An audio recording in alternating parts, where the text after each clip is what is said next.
चलिए आप सभी स्टूडेंट को मेरे से नमस्कार। आज हम लोग करने वाले हैं 10th क्लास साइंस का वेरी वेरी इंपॉर्टेंट क्वेश्चन जो कि शुरू होता है 31 नंबर से।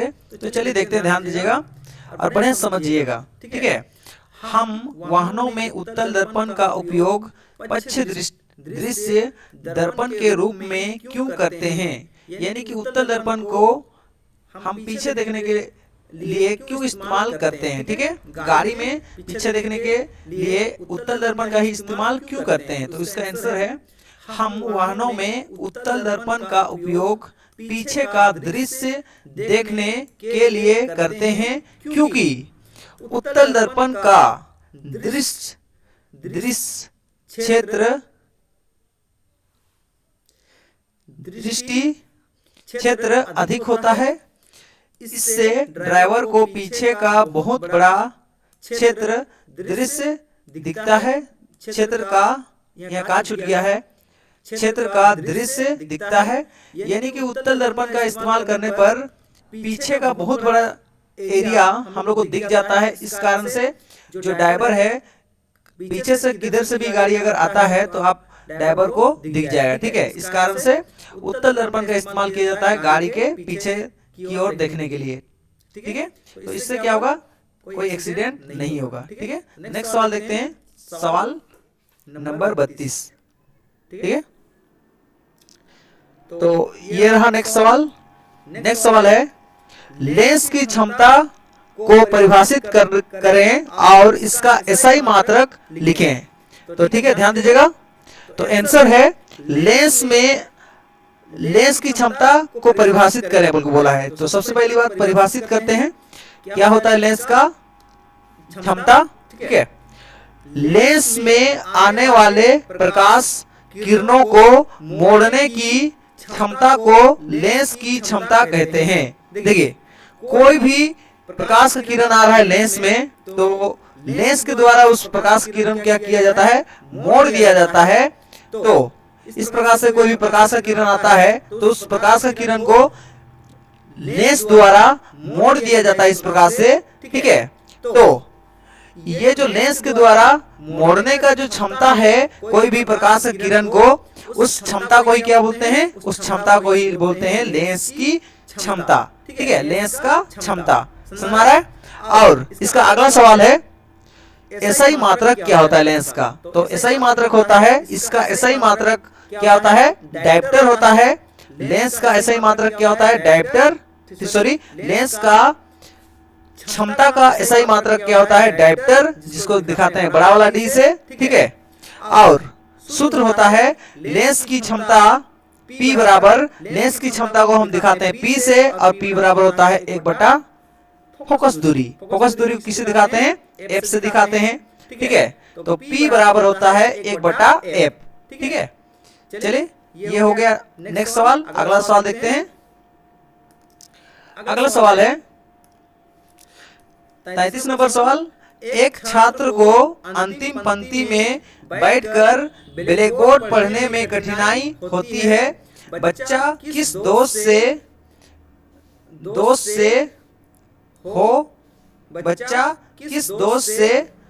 हो सकता है, इसे कैसे ठीक किया जा सकता है? ठीक है, तो बोल रहा है क्वेश्चन में कि एक बच्चा जो है ना, सबसे पीछे की पंक्ति में बैठा हुआ है क्लास में, और उसको बोर्ड को देखने में क्या हो रहा है, दिक्कत हो रहा है, यानी दूर हो रहा है उसके लिए बोर्ड। तो उसको कौन सा रोग है और उसको किस प्रकार से हम क्या कर सकते हैं, ठीक कर सकते हैं, उसके बारे में बताना है। तो आंसर देखिए, एक छात्र को अंतिम पंक्ति में बैठकर ब्लैक बोर्ड को पढ़ने में कठिनाई होती है, तो बच्चे को निकट दृष्टि दोष है।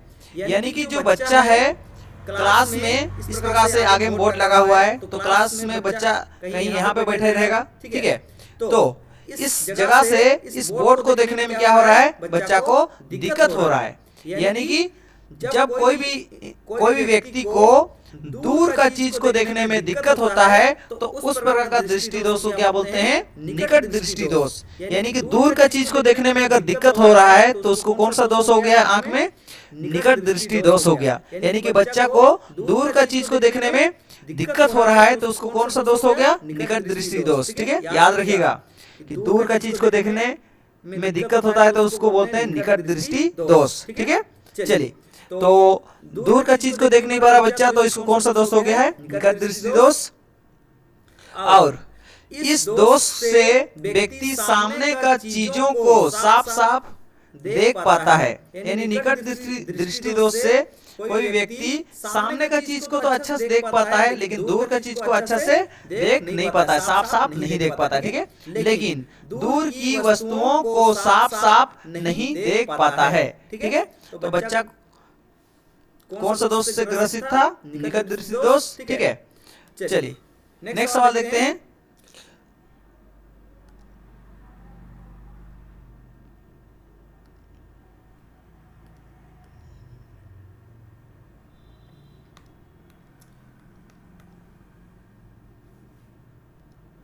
तो नेक्स्ट सवाल है 34 नंबर सवाल।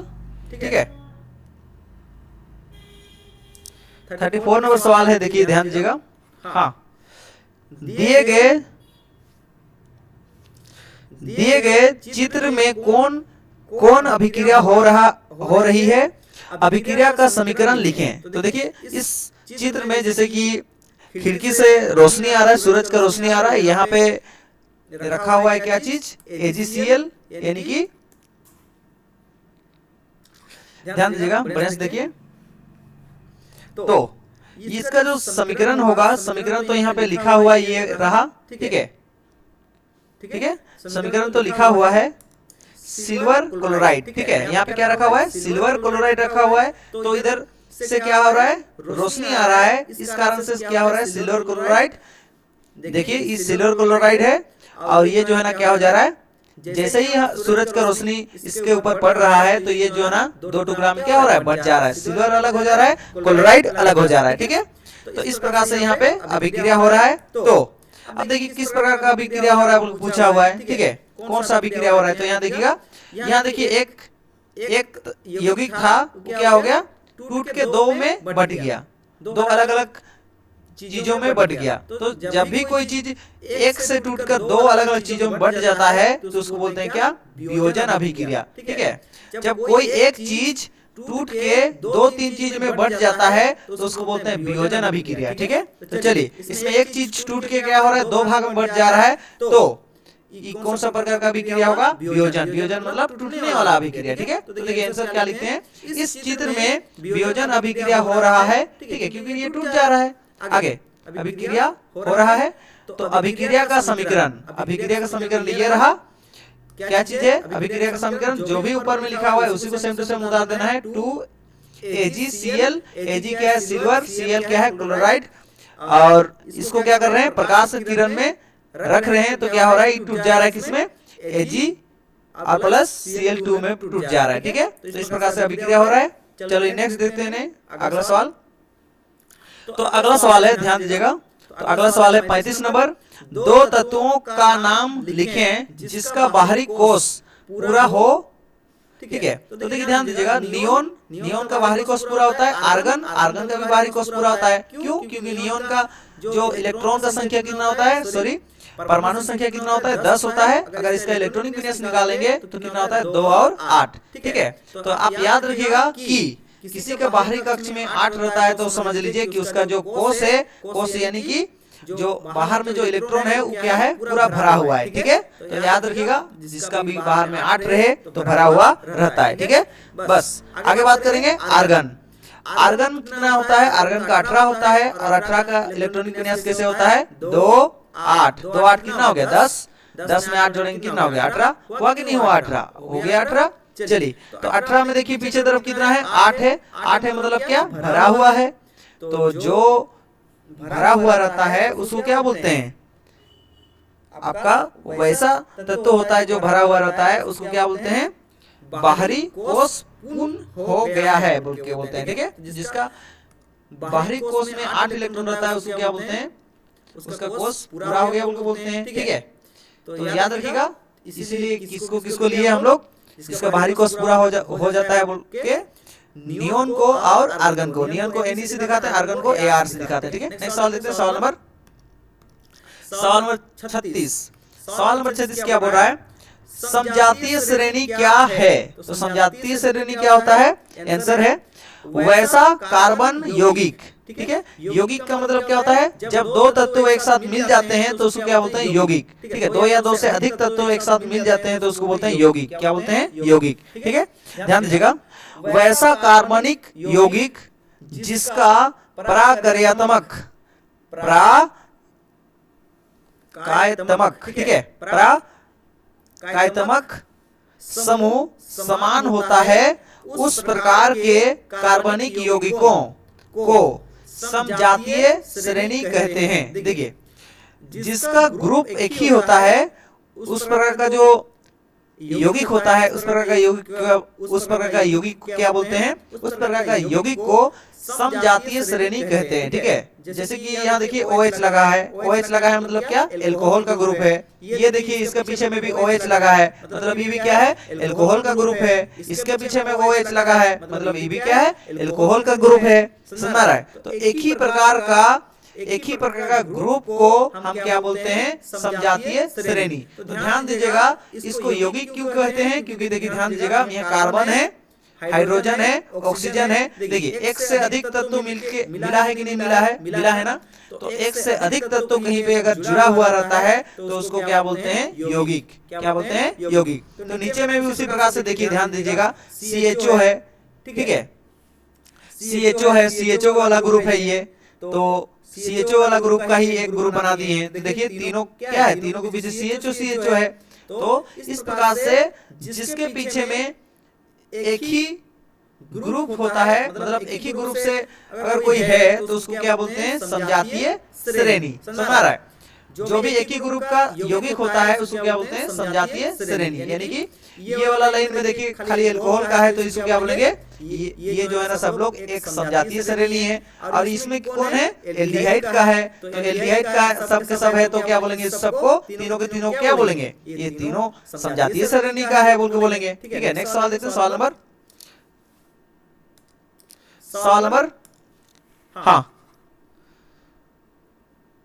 सवाल नंबर कितना देखेंगे, 37। ठीक है, विखंडन बहुविखंडन से किस प्रकार भिन्न है। तो विखंडन और बहुविखंडन किस प्रकार से अलग है उसको हम लोग देखते हैं। ठीक है, तो देखिए ध्यान दीजिएगा। ठीक है, चलिए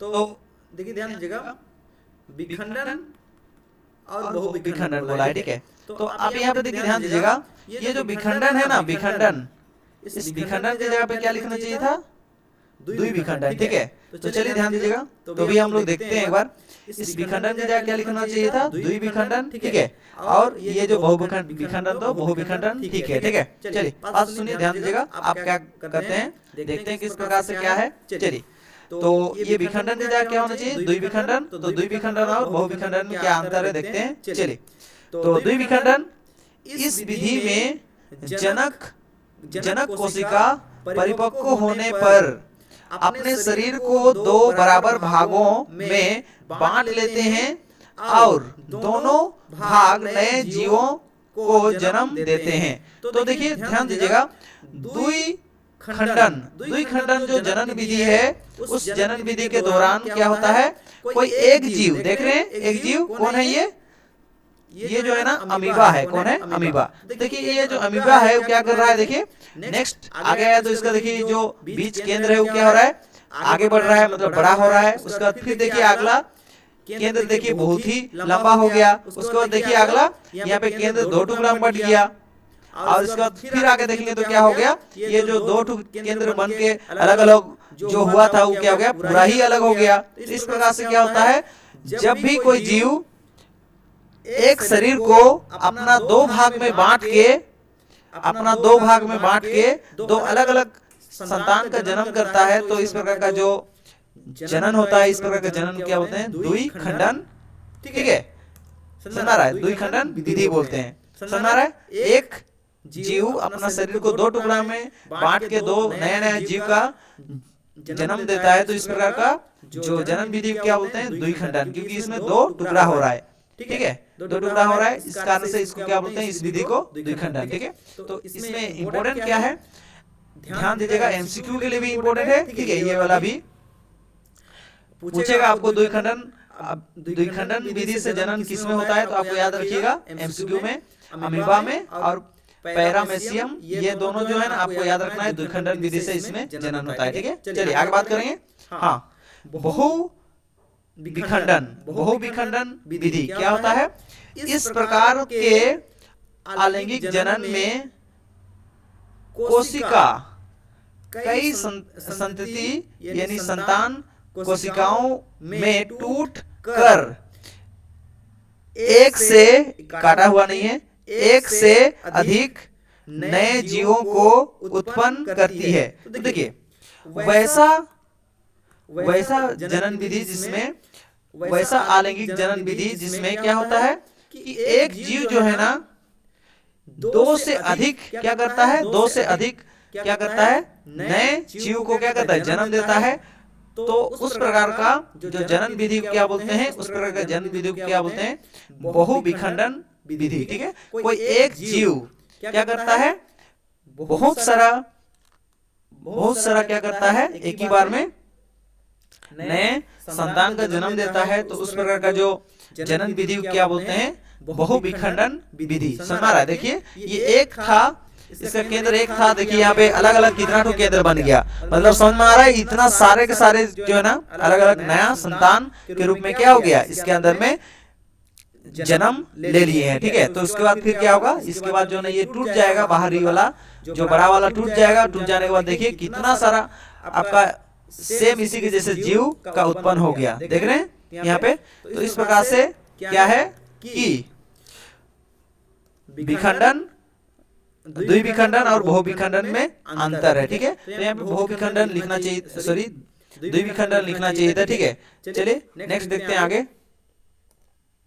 अगला है, ध्यान दीजिएगा, 38 नंबर, पर्यावरण को बचाने के लिए पांच प्रकार के आर क्या है। तो पर्यावरण को बचाने के लिए 5 प्रकार का आर क्या है, तो देखिए यहाँ आंसर लिखना चाहिए था। ठीक है, चलिए आंसर है पर्यावरण को बचाने के लिए 5 आर। ठीक है, तो सबसे पहले कौन है, रिफ्यूज, इनकार करना, यानी कि कोई भी वैसा चीज जो कि पर्यावरण में सीमित मात्रा में है, उस प्रकार का चीजों को हम लोग क्या करना चाहिए, ज्यादा इस्तेमाल करने से इनकार करना चाहिए। ठीक है, जैसे कि कोई भी चीज, जैसे आपका प्लास्टिक हुआ, इस सब को क्या करना चाहिए, रिफ्यूज करना चाहिए, मना करना चाहिए, क्योंकि प्लास्टिक ज्यादा इस्तेमाल करने से क्या होता है, प्लास्टिक ज्यादा इस्तेमाल करने से पर्यावरण में भी बहुत प्रकार का हानि पहुंचता है, क्योंकि प्लास्टिक जब ज्यादा इस्तेमाल हो जाता है उस समय क्या करते हैं, जलाना पड़ता है। जलाने से क्या होता है, पर्यावरण में वायु प्रदूषण होता है। ठीक है, चलिए आगे दूसरा नंबर है,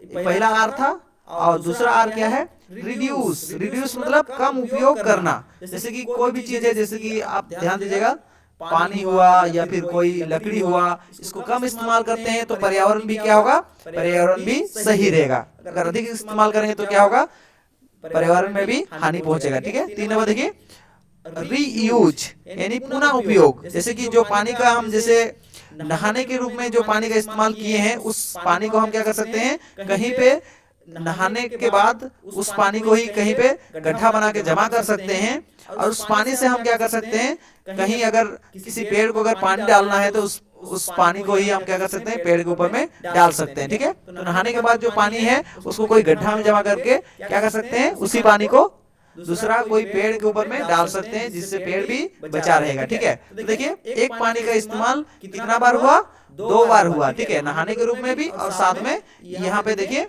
पेड़ पौधा को भी देने के लिए इस्तेमाल हुआ। ठीक है, तो रीयूज हुआ कि नहीं हुआ, पुनः उपयोग हुआ। ठीक है, सुना रहा है, इस प्रकार के जो करते हैं उसको बोलते हैं पुनः उपयोग, यानी 2 बार एक ही चीज को इस्तेमाल करना।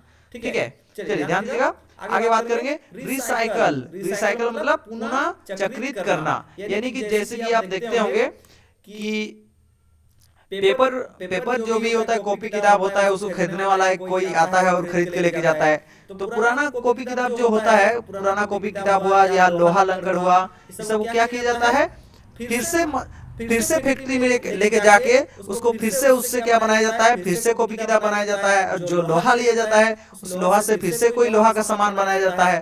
तो पुनः चक्रण का मतलब क्या होता है, जो पहले का जो सामान है उसी को क्या कर देना, नया बना देना। ठीक है, नया बना के क्या करते हैं, फिर से उसका इस्तेमाल करते हैं। ठीक है, तो इस प्रकार का जो चीज करते हैं उसको बोलते हैं पुनः चक्रित। ठीक है, या फिर रिसाइकल इंग्लिश से। ये हो गया चौथा आर। और बाकी 5 नंबर में होता है रिकवर। रिकवर मतलब क्या, पुनः प्राप्त करना, यानी जो चीज को हम क्या किए, इस्तेमाल कर चुके हैं उसको दोबारा से किस प्रकार से हम ला सकते हैं। ठीक है, उसको बोलते हैं पुनः प्राप्त करना। ठीक है, पुनः प्राप्त करना। ठीक है, जिसका इस्तेमाल किए हैं उसको दोबारा से वापस लाना, किस प्रकार से ला सकते हैं उसको बोलते हैं रिकवर। ठीक है, नेक्स्ट है सवाल नंबर है 39। सवाल नंबर 39 क्या बोल रहा है, ध्यान दीजिएगा। हाँ, 5 सेमी मतलब सेंटीमीटर लंबाई की एक वस्तु 10 सेमी फोकस दूरी के एक अवतल लेंस से 25 सेंटीमीटर दूर रखी गई है। प्रतिबिंब की स्थिति क्या निकालना है, प्रतिबिंब की स्थिति और आकार निकालना है कि क्या आकार होगा प्रतिबिंब का, और प्रकृतिक भी निकालना है, यानी कि किस प्रकार से बनेगा उसमें जो प्रतिबिंब बनेगा वो। ठीक है, ध्यान दीजिएगा। तो सबसे पहली बात क्या दिया है उसको देखिए, ध्यान दीजिएगा। तो 5 सेमी लंबाई की एक वस्तु, यानी कि वस्तु का ऊंचाई दिया है, वस्तु का ऊंचाई यानी कि जो है ना, वस्तु का ऊंचाई कितना दिया है, 5 सेंटीमीटर। वस्तु कितना ऊंचाई का है, 5 सेंटीमीटर का है, 5 सेंटीमीटर का वस्तु है। हाँ, चलिए 10 सेमी फोकस दूरी के एक अवतल लेंस से, देखिए जो अवतल लेंस है उसका फोकस दूरी कितना दिया है, फोकस दूरी दिया है आपका एफ, कितना दिया है एफ। फोकस दूरी कितना दिया है, फोकस दूरी दिया है 10 सेमी और 25 सेमी दूर रखी गई है, यानी कि दर्पण से, ये दर्पण है तो दर्पण से कितना दूर में रखा गया है वस्तु को, 25 सेंटीमीटर दूर में रखा गया है वस्तु को। ठीक है, दर्पण से कितना, दर्पण से कितना दूर में रखा गया, लेंस है ना, तो लेंस से कितना दूर में रखा गया है वस्तु को, 25 सेंटीमीटर दूर में रखा गया है। ठीक है, ध्यान दीजिएगा। सबसे पहली बात निकालना क्या है, प्रतिबिंब की स्थिति निकालना है, यानी प्रतिबिंब कहाँ पे बनेगा और प्रतिबिंब का आकार कितना बड़ा बनेगा और प्रतिबिंब का किस प्रकार का प्राकृतिक होगा, यानी किस प्रकार का उसका गुण होगा, उसको भी निकालना है। तो देखिए ध्यान दीजिएगा, हल इसलिए लिखा जा रहा है क्योंकि यहाँ पे गणित वाला सवाल है। तो चलिए देखते हैं, दिया है बीम की ऊंचाई, बीम यानी जो वस्तु है उसको बोलते हैं बीम। ठीक है, तो बीम का ऊंचाई को एच से दिखाते हैं, वो कितना दिया है 5 सेंटीमीटर। ठीक है, वस्तु का ऊंचाई को ही बीम का ऊंचाई बोलते हैं। नेक्स्ट देखिए फोकस दूरी, फोकस दूरी एफ बराबर कितना दिया है 10 सेंटीमीटर दिया है। ठीक है, अब बात करेंगे, ध्यान दीजिएगा, वस्तु की दूरी यू जो कितना दिया है 25 सेंटीमीटर। ध्यान दीजिएगा, हमेशा वस्तु की दूरी को क्या करते हैं, माइनस में लेते हैं, क्योंकि वस्तु को हम लोग क्या करते हैं, लेंस के आगे की ओर रखते हैं, हमेशा कहाँ रखते हैं, आगे की ओर। और लेंस के आगे की ओर जो भी चीज को रखा जाता है वो जो है ना, उसका मान क्या होता है, माइनस में होता है। क्या में होता है, माइनस में। इसके लिए आपको क्या करना पड़ेगा, लेंस का चिन्ह प्रॉपर्टी पढ़ना पड़ेगा, चिन्ह परिपाठी पढ़ना पड़ेगा। ठीक है, ध्यान दीजिएगा, आपको याद रखना है, याद रखने से आपको उसको स्पेशली पढ़ना नहीं पड़ेगा। ठीक है, ध्यान दीजिएगा। तो अवतल लेंस में जो फोकस दूरी होता है वो क्या में होता है, प्लस में होता है। क्या में होता है, प्लस में। आप याद कर लीजिए बढ़िया से, तब आपको दोबारा उधर देखना भी नहीं पड़ेगा। अवतल लेंस का फोकस दूरी क्या होता है, प्लस में होता है, और जो वस्तु जो रखा जाता है उसका दूरी हमेशा क्या होता है, अवतल लेंस में माइनस में होता है। अवतल लेंस में जो वस्तु रखा जाता है उसका दूरी हमेशा क्या में होता है, माइनस में होता है। चलिए आगे बात करेंगे, प्रतिबिंब की दूरी, प्रतिबिंब का दूरी जिसको हम दिखाते हैं भी से, उसको निकालना है, और प्रतिबिंब की ऊंचाई जिसको निकालना है। ठीक है, तो ध्यान दीजिएगा, हम क्या करेंगे, लेंस सूत्र का इस्तेमाल करके हम क्या करेंगे, आगे का जो काम काज है उसको करेंगे। ठीक है, तो लेंस सूत्र क्या होता है आपको याद रखना है, वेरी वेरी इंपॉर्टेंट ये सूत्र है। तो 1/f बराबर 1/v माइनस 1/u। ठीक है, u क्या है, वस्तु की दूरी, v क्या है, v क्या है, प्रतिबिंब की दूरी, f क्या है, फोकस दूरी। ठीक है, चलिए f का मान कितना दिया है 10 एक बटा भी तो एक बटा भी, माइनस है तो माइनस एक बटा यू, तो यू का मान कितना दिया है -25। क्यों -25? क्योंकि उत्तल अवतल लेंस में क्या होता है, जो प्रतिबिंब का दूरी वस्तु का दूरी क्या होता है, हमेशा माइनस में होता है। इसलिए 25 के आगे क्या लगा दिए अपने से, माइनस लगा दिए, अपने से लगाना है। ठीक है, देखिए नीचे का माइनस ऊपर का माइनस के साथ क्या हो जाएगा, गुना हो जाएगा, माइनस माइनस क्या हो जाएगा, प्लस हो गया। ठीक है, आगे नेक्स्ट देखते हैं। हाँ, तो यहाँ पे देखिए ध्यान दीजिएगा, ये प्लस में 1/25 है, बराबर किस पर आके क्या हो गया, माइनस में 1/25, और इस साइड में कौन बच गया, इस साइड में कौन बच गया, 1/भी बच गया। ठीक है, ध्यान दीजिएगा, नीचे नीचे का लासा निकालेंगे, नीचे नीचे का लासा निकालने से क्या होगा, देखिए 10 और ये हो गया 25। ठीक है, तो 5 से देते हैं, 5 का बड़ा 2 बार में, और 5 × 25, और फिर 5 का बड़ा में 1 2 तो नहीं जाएगा, फिर 5 का बड़ा में एक बार 2 एकम 2। ठीक है, इस प्रकार से लासा कितना आ गया, 5 × 5 × 2 आ गया। ठीक है, तो लासा इतना आ गया। चलिए अब देखिए ध्यान दीजिएगा, नीचे में 10 है, नीचे में 10 है तो क्या करेंगे, लासा में 10 खोजेंगे। ठीक है, तो देखिए ध्यान दीजिएगा, हाँ, तो देखिए ध्यान दीजिएगा,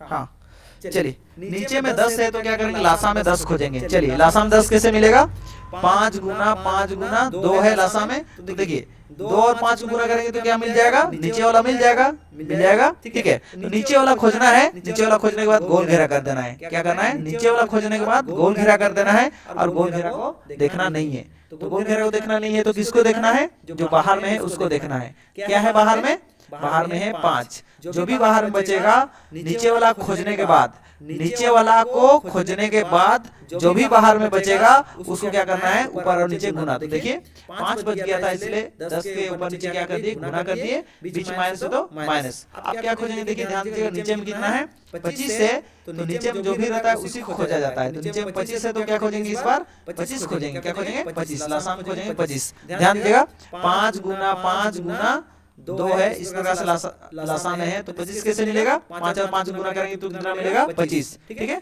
तो देखिए नीचे वाला खोज लिए और उसको क्या कर देना है, नीचे वाला खोजने के बाद गोल घेरा कर देना है, और बाहर में क्या बचा, जो भी बाहर बचता है नीचे वाला खोजने के बाद उसको क्या कर देना है, ऊपर और नीचे गुना। तो देखिए क्या बचा, बाहर में 2 बचा, तो इसलिए 25 के ऊपर नीचे क्या से गुना कर दिए, 2 से गुना कर दिए। समझ आ रहा है, ये इस प्रकार से क्यों करते हैं, क्योंकि नीचे नीचे बराबर करने के लिए करते हैं। ठीक है, चलिए 5 और 1 को गुना करेंगे तो 5 एकम 5, और 5 और 10 को गुना करेंगे तो 5 यहाँ 50। ऊपर को ऊपर के साथ गुना, नीचे को नीचे के साथ गुना। ठीक है, बीच माइनस में माइनस, 2 एकम 2, 25 दूने 50। ठीक है, जब नीचे नीचे सेम सेम होता है तो उसके बदले में एक बार लिखते हैं, नीचे नीचे सेम सेम होने से उसके बदले में एक बार, और ऊपर में कोई बदलाव नहीं होता है। जब नीचे नीचे सेम सेम रहता है तब, तो नीचे नीचे सेम सेम हुआ तो उसके बदले में एक बार, 5 है तो 5, माइनस है तो माइनस, 2 है तो 2, बराबर है तो बराबर, 1/भी तो 1/भी। ठीक है, 5 में 2 घटाएंगे कितना बच गया, 3, और नीचे में 50 है तो 50। तो चलिए इसको पलटी करते हैं। पलटी यानी कि नीचे का चीज ऊपर चल जाएगा, इधर भी वैसे होगा, नीचे जो है वो कहाँ चल जाएगा, ऊपर, और इसमें भी नीचे में जो है वो कहाँ चल जाएगा, ऊपर। पलटी कर रहे हैं, पलटी। ठीक है, जो ऊपर में था वो कहाँ चल गया, नीचे, यहाँ पे ऊपर में जो था वो कहाँ चल गया, नीचे। दोनों तरफ क्या कर दिए, पलटी कर दिए। ठीक है, तो ध्यान दीजिएगा, आगे बात करेंगे। हाँ, तो आवर्धन यानी कि जब भी हम लोग को बोलता है कि प्रतिबिंब का साइज कितना होगा, आकार कितना होगा, तो हमको लोग क्या निकालना पड़ता है, आवर्धन निकालना पड़ता है। क्या निकालना पड़ता है, आवर्धन।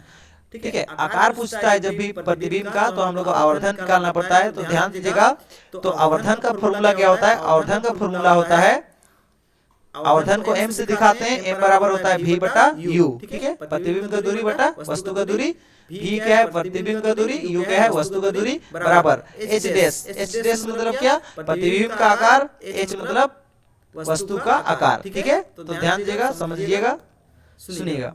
तो बात को सुनिए, u प्रतिबिंब का दूरी कितना निकल गया, प्रतिबिंब का दूरी, प्रतिबिंब का दूरी यहाँ पे देखिए, इसको अगर इससे डिवाइड करेंगे, भाग करेंगे 50 को 3 से, तो इतना आता है। लेकिन प्रतिबिंब का दूरी की जगह पे हम क्या लेंगे, 50/3 ही लेंगे। ये वाला जो है ना आपका, ये 50/3 को ही लेंगे। v का मान कितना है, 50/3। ठीक है, उसी मान को लेंगे हम लोग यहाँ पे।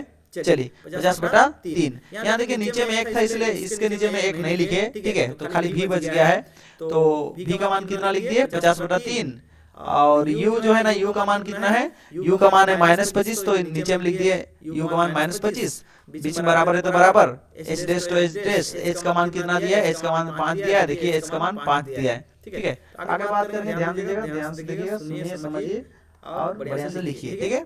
और जरूर से इसको अपने दोस्तों में जरूर से शेयर कीजिए ताकि अधिक से अधिक लोग इसको बढ़िया से देख पाए और समझ पाए, ठीक है। बात सुनिए, ध्यान दीजिएगा, जो ऊपर में रहता है उसको क्या करते हैं, आगे लिखते हैं, और ये बीच का जो बट्टा है, इस बीच का बट्टा के बदले में क्या लिखते हैं, बट्टा का मतलब क्या होता है, भाग होता है, ठीक है। बट्टा का मतलब भाग होता है, तो देखिए जो बीच का बट्टा है इसके बदले में क्या लिख दिए, इसके बदले में लिख दिए भाग का साइन। फिर नीचे में जो रहता है, नीचे में जो रहता है उसको क्या करते हैं, भाग के पीछे तरफ लिख देते हैं, ठीक है। तो ऊपर में जो रहता है उसको कहाँ लिखते हैं, बट्टा के ऊपर में जो रहता है उसको आगे में लिखते हैं, और बट्टा के नीचे में जो रहता है उसको कहाँ लिखते हैं, पीछे में, और बीच में जो बट्टा है उसके बदले में क्या लिखते हैं, भाग का साइन लिख देते हैं। समझ आ गया। चलिए नेक्स्ट देखते हैं, ध्यान दीजिएगा, h डैश बट्टा 5 है तो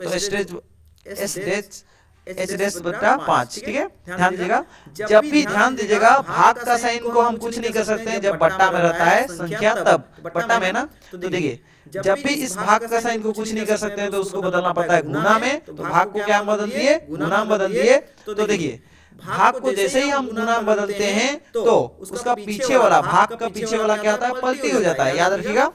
भाग साइन को जैसे ही हम क्या करते हैं, गुना में बदलते हैं, तो इसका जो भाग के पीछे में जो संख्या रहता है वो पलटी हो जाता है। तो देखिए भाग को जैसे ही हम गुना में बदल दिए तो इसका जो पीछे वाला क्या हो गया, पलटी हो गया। देखिए इसके 25 के नीचे में कुछ नहीं था, मतलब कितना था, 1 था, याद रखिएगा। किसी के नीचे कुछ नहीं रहता है मतलब कितना रहता है, 1 रहता है। तो 25 के नीचे कुछ नहीं था मतलब कितना है, 1 है, ठीक है। तो जैसे ही हम भागा को गुना कर दिए तो ये देखिए नीचे वाला कहाँ चल गया, ऊपर, और ऊपर वाला कहाँ आ गया, नीचे। जो माइनस है उसको ऊपर भी लगा सकते हैं, नीचे भी लगा सकते हैं, कोई दिक्कत नहीं है। तो देखिए माइनस को हम ऊपर लगा दिए, ठीक है। h डैश बटा 5, h डैश बटा 5 लिखा हुआ है, काटेंगे नीचे ऊपर, 25 से कम 25, 25 दूने 50, ठीक है। तो ऊपर में कितना आ गया, ऊपर में आ गया, ध्यान दीजिएगा, ऊपर में ये 2 आया है, 2 अगर 1 के साथ गुना होगा तो 2 एकम 2 हो गया, इसके आगे माइनस था इसलिए 2 के आगे माइनस आ गया। देखिए नीचे में इधर 5 है, नीचे में इधर 5 है, तो इधर ऊपर आगे क्या होगा, गुना होगा, किसके साथ, 2 के साथ। नीचे में जो है तो भाग में है, इधर आगे क्या हो जाएगा, इस 2 के साथ क्या हो जाएगा, गुना हो जाएगा। समझ आ रहा है, ध्यान दीजिएगा, समझिएगा, ठीक है। नीचे में 5 है, इधर नीचे में 5 था, इधर आगे क्या हो गया, 2 के साथ गुना हो गया। नीचे में जो रहता है उधर जाके क्या होता है, ऊपर में गुना हो जाता है। तो देखिए नीचे में था, उधर जाके क्या हो गया, 5 के साथ, सॉरी 2 के साथ 5 गुना हो गया, ठीक है। चलिए बात सुनिए, ध्यान दीजिएगा, इधर h डैश बचा, 5 दूनी कितना हो गया, 10, आगे माइनस है तो माइनस, नीचे में 3 है तो 3, काटेंगे तो कितना बचा, काटेंगे तो कितना बचा, माइनस 3.33 सेंटीमीटर, यानी 3 दिन चलते जाएगा, लेकिन इतना ही बस इसका आंसर हो गया, ठीक है। तो h डैश का मान कितना आ गया, यानी प्रतिबिंब का जो आकार कितना आ गया, -3.33 सेंटीमीटर आ गया, ठीक है। देखिए प्रतिबिंब का जो ऊंचाई है वो माइनस में आ रहा है, इसका मतलब क्या, प्रतिबिंब कैसे बनेगा, प्राकृतिक कैसे होगा प्रतिबिंब का, प्रतिबिंब उल्टा तथा वास्तविक बनेगा, ठीक है। माइनस में है मतलब क्या, हमेशा याद रखिएगा, किसी का मान अगर माइनस में आ रहा है तो समझ लीजिए कि जो प्रतिबिंब है वो कैसे बनेगा, उल्टा बनेगा और वास्तविक बनेगा, ठीक है, ठीक है। तो ध्यान दीजिएगा, अगला सवाल देखते हैं, समझ आ गया। कभी भी माइनस में अगर किसी का आकार आता है, मतलब ऊंचाई आता है, तो समझ लीजिए कि जो प्रतिबिंब में कैसे बनेगा, प्रतिबिंब जो है ना वास्तविक बनेगा, और वास्तविक के साथ साथ क्या बनेगा, उल्टा बनेगा, ठीक है। चलिए नेक्स्ट बात देखते हैं, समझ गए होंगे आशा करते हैं। तो देखिए बढ़िया से, नेक्स्ट सवाल है सवाल नंबर 43, ठीक है। 42 हुआ, 42 नहीं हुआ, एक मिनट,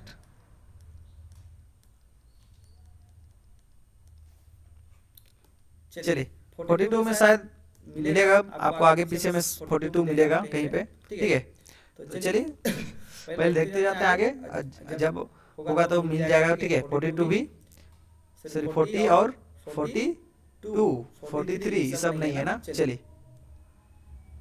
49, ठीक है, मिल जाएगा ये भी सवाल। चलिए इसको पहले कर लेते हैं, फिर बाद में देखते हैं सबको, ठीक है। तो 43 नंबर क्वेश्चन है, देखिए ध्यान दीजिएगा,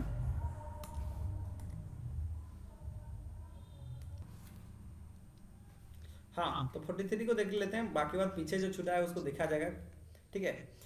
तो देखिए ध्यान दीजिएगा, कार्बनिक यौगिकों के आणविक सूत्र तथा संरचना लिखें। यानी कि यहाँ पे दिया हुआ है जो आपका कार्बन का यौगिक दिया हुआ है, यानी कार्बन से बना हुआ जो यौगिक है वो दिया हुआ है, तो उसको क्या करना है, उसका सूत्र लिखना है, आणविक सूत्र। ठीक है, तो देखिए पहला नंबर में है ब्यूटेनॉन। ब्यूटेनॉन का सूत्र देखिए, ब्यूटेनॉन का सूत्र इस प्रकार से होता है।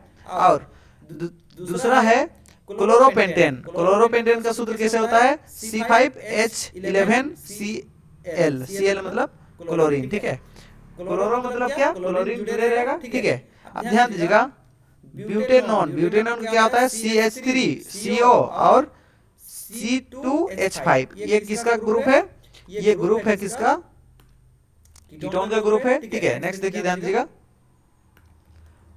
और नेक्स्ट कौन है, मिथेनॉल। कौन है, मिथेनॉल, ये अल्कोहल का ग्रुप है। ध्यान दीजिएगा, मिथेनॉल कैसे लिखेंगे, CH3OH, इस प्रकार से मिथेनॉल का लिखते हैं। ठीक है, आपको याद रखना है बढ़िया से। और यहाँ पे जो है ना, किस प्रकार से हम क्या करते हैं, इसका संरचना बनाते हैं। देखिए कार्बन, जो कार्बन होता है वो किसके, कितना तो आबंध के साथ जुड़े रहता है। ये जो दिख रहा है ये डंडी सब, इसको बोलते हैं आबंध। क्या बोलते हैं, आबंध। ठीक है, कितना आबंध से जुड़े रहता है कार्बन, हमेशा देखिएगा 4 आबंध से जुड़े रहता है। 4 से अधिक अगर होता है तो समझ जाइए गलत जुड़ा हुआ है। ठीक है, देखते हैं कितना से जुड़ा है। देखिए ये जो कार्बन है, कार्बन बीच में लिख दिए, कार्बन कितना से जुड़ता है, 4 आबंध से जुड़ता है। क्यों, क्योंकि कार्बन को देखेंगे तो कार्बन का इलेक्ट्रॉनिक विन्यास कैसे होता है। देखिए कार्बन 6 नंबर में होता है, उसका होता है 2 और 4।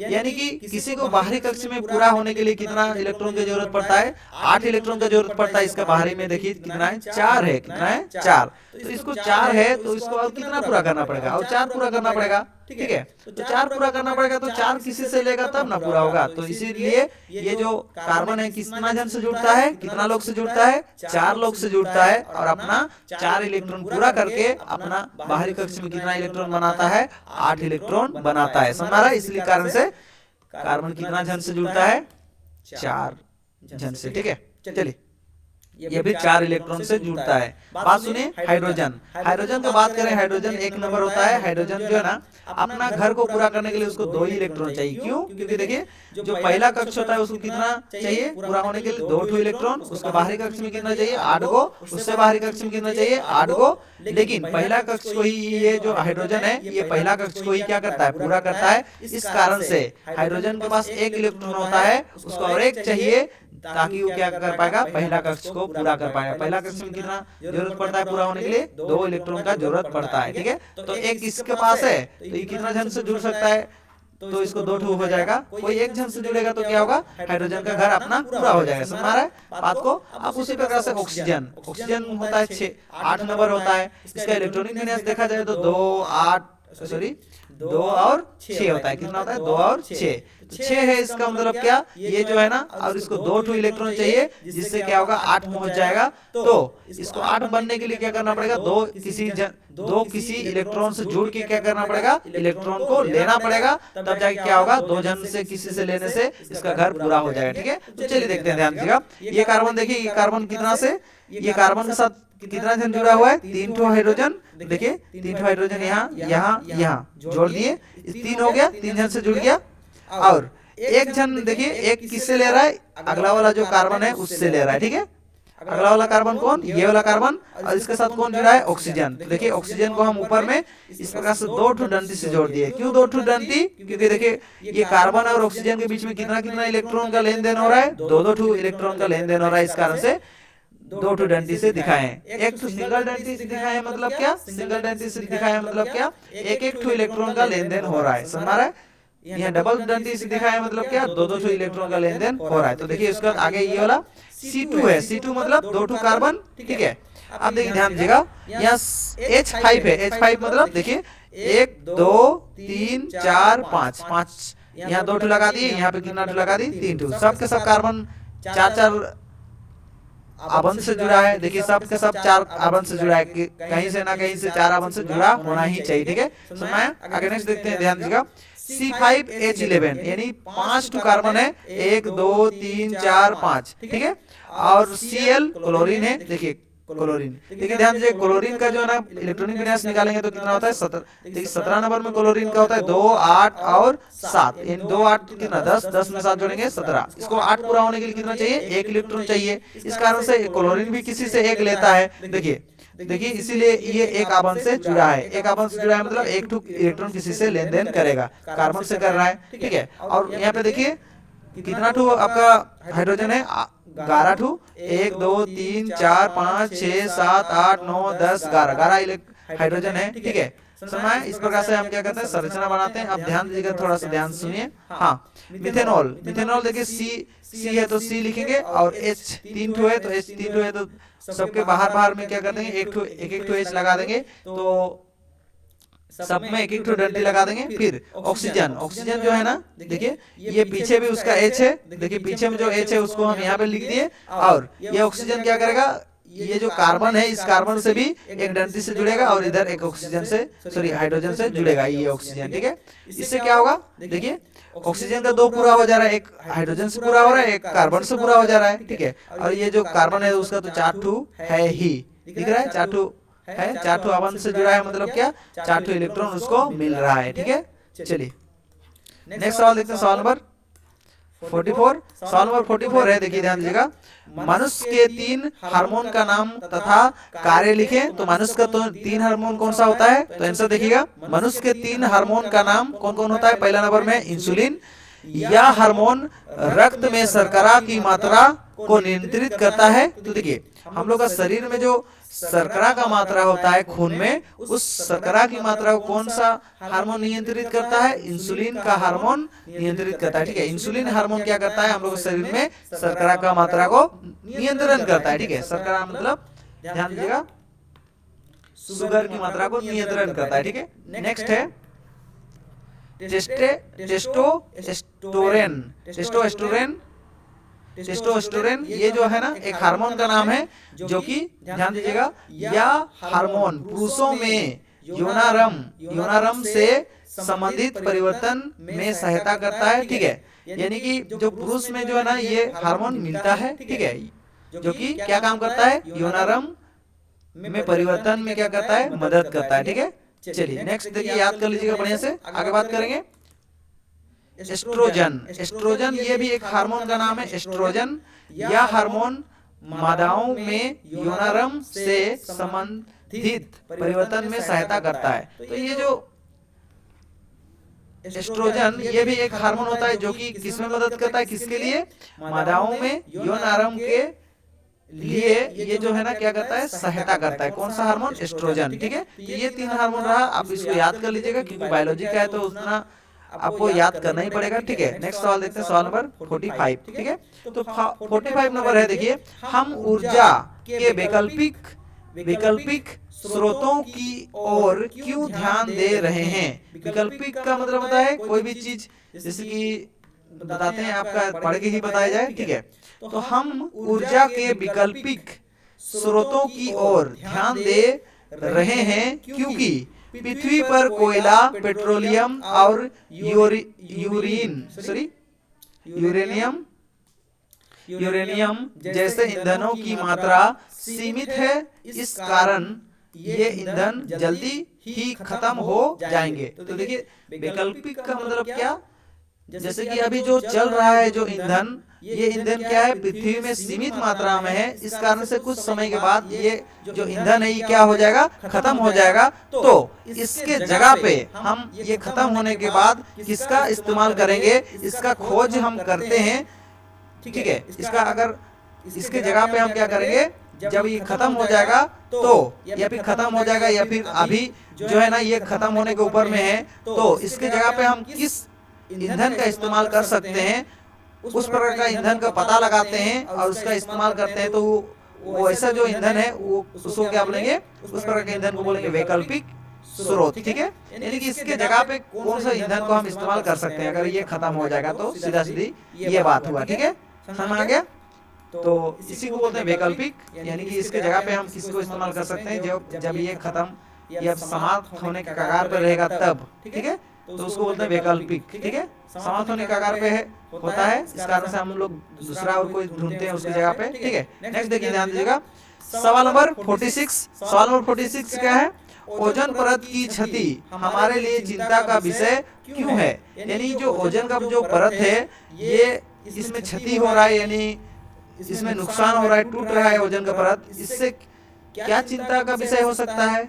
चलिए आप आगे क्वेश्चन और पढ़ते हैं।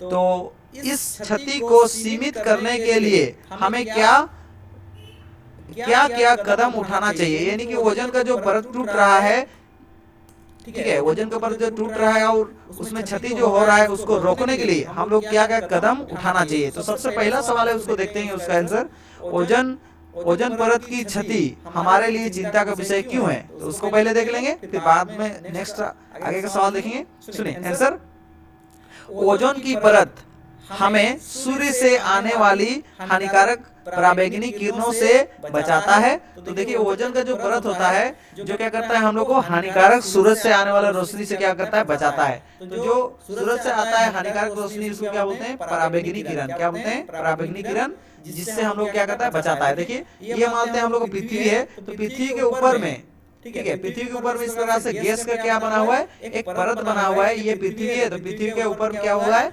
एक गैस का बहुत बड़ा परत बना हुआ है। इस परत को ही क्या बोलते हैं? ओजोन का परत, ठीक है, जो कि O3 का बना हुआ है। किस चीज का बना हुआ है? ये ओजोन का परत O3 का बना हुआ है। O3 मतलब ऑक्सीजन का 3 अणु मिलके क्या हुआ है, बना हुआ है, जो कि सूर्य का रोशनी जो आता है हानिकारक वाला, उसको क्या करता है, ये जो ओजोन का परत जो है ना, यहाँ से रोक लेता है, ठीक है। रोक लेने के बाद जो है ना, जो हानिकारक रोशनी है, उसको क्या करता है, अपने में खींच लेता है, एब्जॉर्ब कर लेता है, यानी खींच लेता है, और जो अच्छा वाला रोशनी होता है, उसको ही हम लोग को धरती में आने के लिए पार होने देता है अपना परत से, ठीक है। तो इस प्रकार से हम लोग क्या करता है, ओजोन का परत मदद करता है, ठीक है।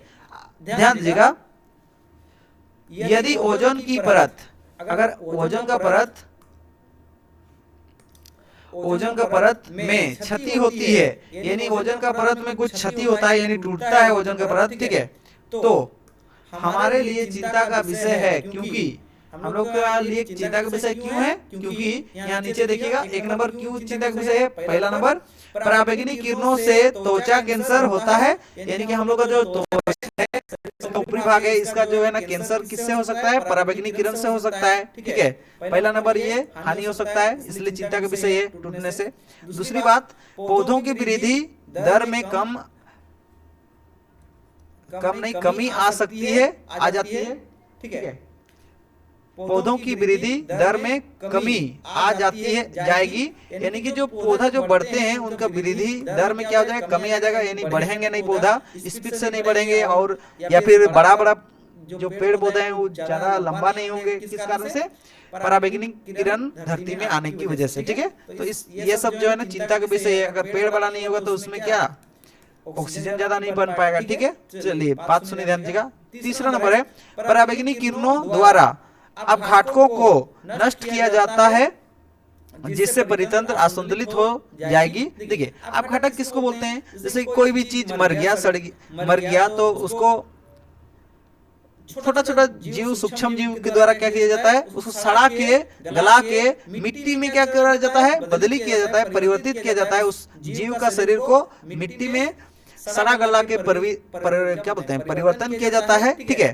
तो ये जो परिवर्तन होता है, ये मेनली छोटा छोटा जो सूक्ष्म जीव होते हैं, ये सूक्ष्म जीव के द्वारा ही क्या किया जाता है, परिवर्तित किया जाता है। अगर सूक्ष्म जीव ही अगर पराबैंगनी किरण के कारण अगर नष्ट हो जाएंगे, यानी मर जाएंगे, तो क्या होगा, जो जीव जहाँ पे मरा है वहां पे पड़े रहेगा, वो मिट्टी में परिवर्तित नहीं होगा वो, ठीक है। इस कारण से सूक्ष्म जीव अगर नष्ट हो जाएंगे तो क्या होगा, पर्यावरण में बहुत प्रकार का असंतुलन आ जाएगा, ठीक है। समझ आ रहा है? चलिए, सूक्ष्म जीव समझ में आ गया। जो कि हम लोग का जो केला का छिलका फेंक देने से क्या होता है, केला का छिलका कुछ दिन के बाद मिट्टी में मिल जाता है। केला का छिलका कैसे मिट्टी में मिल गया? क्योंकि केला के छिलका के ऊपर में कौन इसको मिट्टी में बदल दिया, छोटा छोटा सूक्ष्म जीव जो होता है, वैसे सूक्ष्म जीव क्या कर दिया, इस केला का छिलका को मिट्टी में बदल दिया, ठीक है ना। इस प्रकार से जो कोई भी चीज को सड़ा गलाकर मिट्टी में परिवर्तित कर देता है, वैसा सूक्ष्म जीव क्या बोलते हैं? अपघातक। क्या बोलते हैं? अपघातक। समझ रहा है? नेक्स्ट बात है, यहाँ तक का हो गया, क्यों चिंता का विषय हम लोग जान लिए। अब क्या बात करेंगे कि क्षति को, जो क्षति हो रहा है यानी टूट रहा है ओजोन का परत, उसको उससे बचने के लिए किस प्रकार का हम लोग उपाय का इस्तेमाल करना चाहिए, उसके बारे में देखेंगे। ठीक है, ध्यान दीजिएगा। ओजोन परत की क्षति को कम करने का उपाय, किस प्रकार से हम उसका क्षति को कम कर सकते हैं। ठीक है, नंबर 1, सुपरसोनिक विमानों का कम उपयोग करना चाहिए। सुपरसोनिक विमानों का कम उपयोग करना चाहिए, क्योंकि सुपरसोनिक विमान का उपयोग करने से क्या होता है, उसका जो धुआं निकलता है, उस धुआं से क्या होता है, ओजोन का परत टूटता है। टूटेगा तो क्या होगा, पराबैंगनी किरण अंदर आ जाएगा पृथ्वी में। ठीक है, आगे सीएफसी गैस उपयोग, सीएफसी गैस का, यहाँ क्या छूट गया है, का उपयोग को नियंत्रण करके।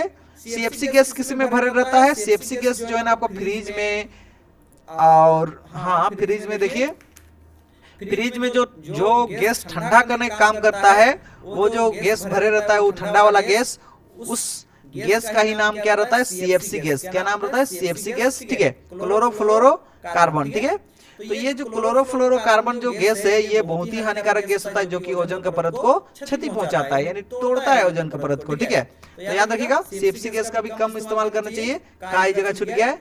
नेक्स्ट, नाभिकीय विस्फोट कम करके, यानी नाभिकीय विस्फोट से भी क्या होता है, नाभिकीय विस्फोट से जो धुआं निकलता है, हानिकारक चीज निकलता है विस्फोट के कारण, उससे भी क्या होता है, ओजोन का परत क्षति होता है। तो ये तीनों को आप याद रखिएगा, इससे क्या होता है, क्षति होता है। तो ये तीनों को कम करना चाहिए, इससे क्या होगा, ओजोन का परत क्षति नहीं होगा या फिर कम होगा। ठीक है, चलिए नेक्स्ट सवाल है। हाँ, सवाल नंबर 47 में देखिए क्या दिया हुआ है, देखते हैं। चलिए,